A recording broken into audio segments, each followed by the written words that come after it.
Oi, pessoal, boa noite. Chegando agora no hotel, acabei de chegar do segundo evento que eu participei hoje. Passei o dia em eventos, em Mococa primeiro, agora em Goiânia, e também teve votação, então foi muito difícil acompanhar durante o dia a CPI da Covid. Minha equipe fez uma cobertura excelente. A gente transmitiu ao vivo e depois fizemos alguns cortes de alguns vídeos mostrando o que foi a CPI da Covid hoje. Mas eu acho que mesmo que a gente edite vários vídeos e mostre o que aconteceu, era necessário que eu entrasse ao vivo para poder falar um pouco do meu sentimento. Porque eu acho que se eu não botar para fora, eu tô sozinha aqui no hotel, né? Se eu não botar para fora, eu acho que eu não consigo dormir. E eu acho que quem assistiu também deve estar com o mesmo sentimento de alguma coisa entalada aqui. E aí, o primeiro pensamento que me vem à mente é me colocar no lugar da outra pessoa, né? Me colocar no lugar da doutora Nise Yamaguchi. Eu poderia até não concordar com algumas coisas, algumas posições dela. Poderia. Mas jamais tratar uma pessoa com aquela falta de urbanidade com que ela foi tratada. Eu já presidi algumas sessões nas quais eu não concordava com as pessoas que estavam falando, mas eu deixava que as pessoas respondessem. E quando eu estou tratando com iguais, existe uma teoria que é a seguinte: quando você trata com iguais, você tem até o direito de ser grosso com a pessoa ser grossa com você, né? Eu costumo só reagir a grosserias. Eu não costumo originar grosserias. Não é do meu feitio, né? Mas se eu tiver que fazer alguma grosseria por algum preconceito que eu tenha a respeito de alguém, eu faço de alguém com igual condições que eu ou acima de mim. Alguém que possa responder para mim, hierarquicamente acima de mim. Agora, alguém que não esteja em igual condições que você, esteja hierarquicamente abaixo de você, ou sem ter o poder da palavra ou do controle da palavra, como era o caso da doutora Nise ali, ela estava ali como convidada, ela não estava como ré, não estava como investigada, ela não é parlamentar, então ela não tem o direito, digamos, de ligar o microfone e poder falar o que ela quer. Aliás, é algo que a gente precisa repensar, né, numa CPI. Depois que eu vi aquilo ali, eu vi o Magno Malta como presidente da CPI do narcotráfico tratar narcotraficantes e o vi também o presidente Magno Malta numa CPI da pedofilia tratar com pedófilos com muito mais urbanidade do que o Omar Aziz hoje fez com a doutora Nise. E não só ele, Otto Alencar e alguns outros, o Rogério, sei lá o que, do PT. O que vocês estão fazendo, senhores, não é só desrespeitoso ou mal educado. Isso que vocês estão fazendo está depondo contra vocês. Em última instância, eu poderia até ficar aliviada.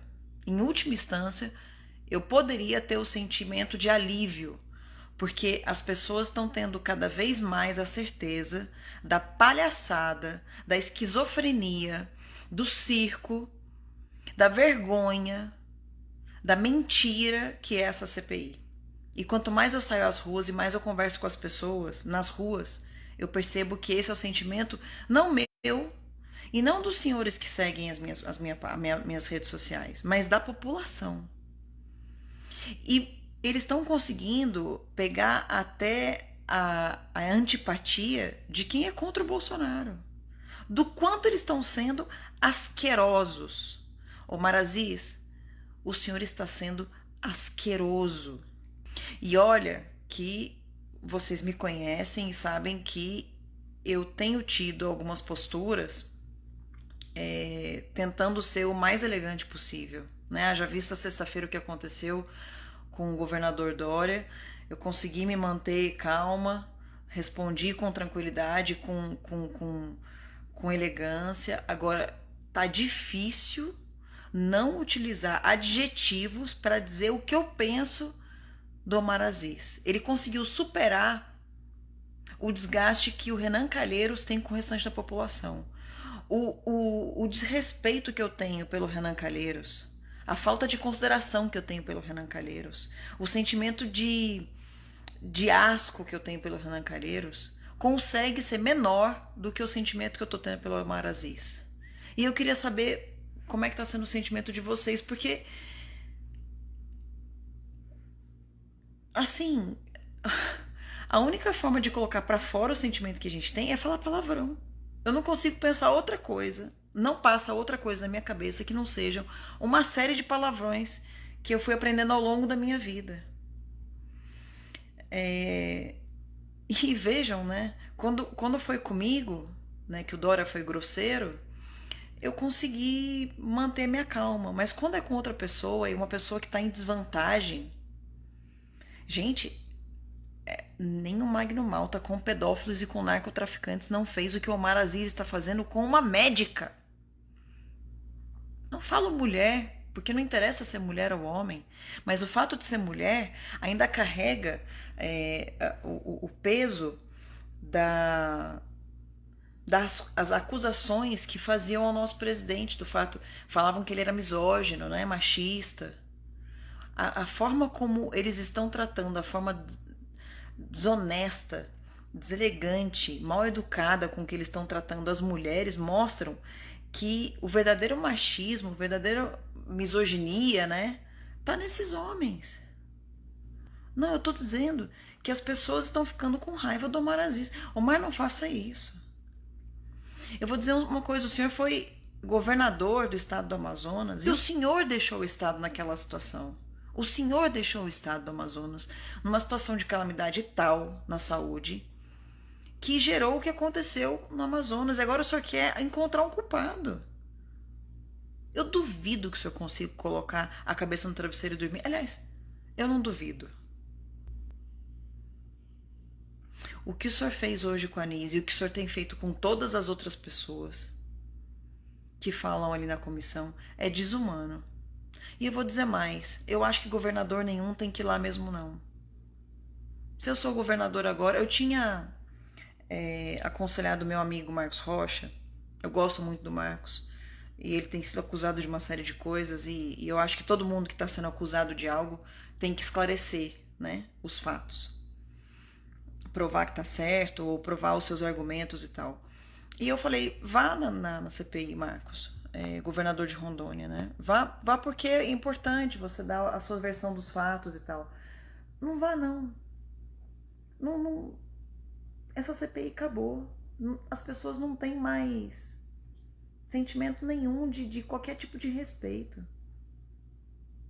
Vocês não estão tendo nenhum tipo de respeito com as pessoas que perderam seus entes queridos. Porque isso não é tratamento que se dê. Não é esse o tratamento que as pessoas esperam, nem aqueles que perderam seus entes queridos. Não é assim que vocês vão reparar o dano. E aí hoje eu falei uma coisa em mococa que eu quero dizer pra vocês aqui. O nosso sentimento de conseguir pelo menos respirar aliviada, eu digo que agora acho que eu consigo dormir melhor, a nossa revolta vai ficar um pouco menos amargurada por saber que a Polícia Federal, ela sim, a Polícia Federal vai fazer o trabalho que essa CPI não está fazendo e não fará. A gente sabe qual é o intuito dessa CPI. É antecipar as eleições do ano que vem e jogar a culpa pra cima do presidente. Eu já sabia disso desde o começo, quando eu entrei com aquela ação contra o relator. Agora tá ficando cada vez mais claro. Não tá claro só pra quem já conhecia Renan Calheiros. Eu não conhecia o Omar Aziz assim, hein? Eu não sabia que era esse estrume que é. Isso é estrume. Olha, eu tô fazendo filtros aqui, porque o que eu tô pensando é muito mais do que eu tô falando.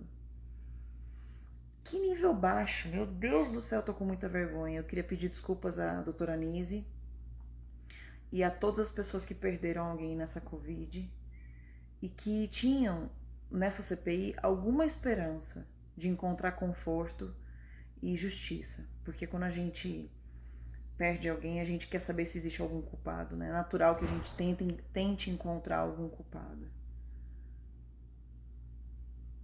Mas pelo menos encontrem conforto nisso. A Polícia Federal já fez mais de 100 operações a respeito dos recursos enviados pelo governo federal aos estados e municípios. E vão encontrar os culpados. Vão encontrar.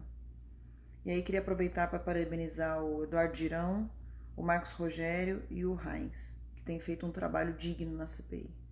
E você vê, mesmo o Eduardo Girão tendo algumas posturas contra o presidente Bolsonaro, mas é uma postura coerente, independente e coerente. E respeitosa acima de tudo. Trata as pessoas com urbanidade. Mas o que está acontecendo lá eu precisava colocar para fora e dizer para vocês que eu sinto muito. Eu sinto muito por a gente estar passando por tudo isso no nosso país. Uma tremenda falta de respeito. E doutora Anísio, eu sinto muito a senhora ter passado por tudo isso. Eu não consigo nem imaginar como que foi o seu sentimento ao sair dali e não poder falar, não poder se expressar, não poder responder. Chega a me dar um negócio. Então, eu sinto muito nessas horas. Infelizmente eu não tenho voz dentro da CPI, mas se eu tivesse era isso tudo que eu ia falar. Tá? Então eu tô fazendo aqui um desabafo com vocês que eu falaria ali. Faço da minha tribuna a minha rede social. Tá bom? Um grande abraço, fiquem com Deus e que Deus, Nosso Senhor, tenha piedade do nosso país, da nossa gente. Um grande beijo.